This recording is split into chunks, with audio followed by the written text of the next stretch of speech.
महाभारत का युद्ध समाप्त होने के बाद की यह बात है।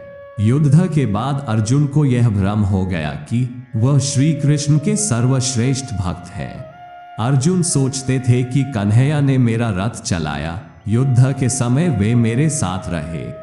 इसका अर्थ यह है मैं ही कि भगवान का सर्वश्रेष्ठ भक्त हूँ।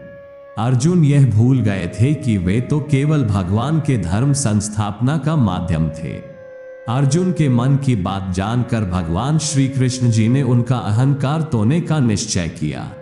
एक दिन श्री कृष्ण जी अर्जुन को अपने साथ वन में ले गए। श्री कृष्ण जी ने अर्जुन को साधु का वेश धारण करने के लिए कहा और स्वयं भी साधु का वेश धारण कर लिया। उन्होंने वन में एक सिंह पका और वे पास के ही एक राज्य में पहुंच गए। वह भगवान श्री कृष्ण जी के परम भक्त राजा मोरध्वज का राज्य था। राजा मोरध्वज दानी थे। उनके पास आने वाले प्रत्येक व्यक्ति का वे सम्मान करते थे। उनके द्वार पर जो भी आता था वह कभी खाली हाथ और बिना भोजन किए नहीं लौटता था। साधुओं के वेश में भगवान श्री कृष्ण और अर्जुन उस सिंह के साथ राजा के महल के द्वार पर पहुंच गए। दो साधु एक सिंह के साथ आए हैं, यह जानकारी पाकर राजा नंगे पांव दौड़ते हुए महल के द्वार पर आए।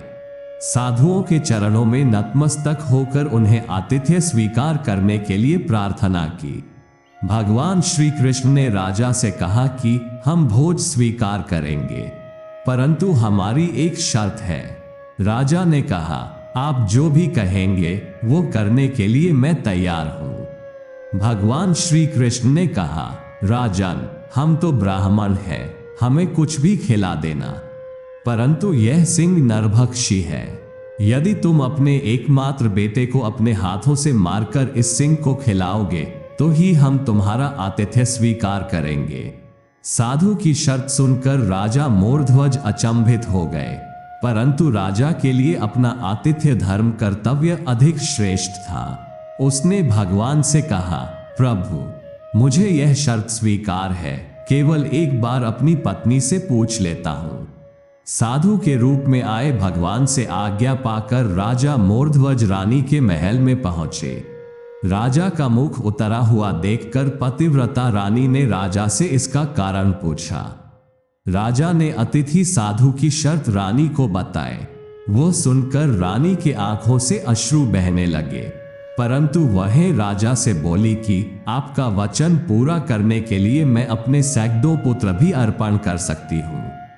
आप साधुओं को आदर पूर्वक महल में ले आइए। इधर अर्जुन ने भगवान से पूछा, माधव, आपने महाराज से यह क्या मांग लिया?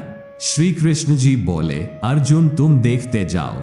राजा साधु और सिंह को महल में ले गए और उन्होंने भोजन की तैयारी आरंभ की। साधुओं को अनेक भोग परोसे गए, परंतु उसमें से कुछ भी अर्जुन के गले से उतर नहीं रहा था। राजा मोरध्वज का पुत्र रतन कंवर 3 वर्ष का था। राजा ने स्वयं जाकर अपने पुत्र को तैयार किया।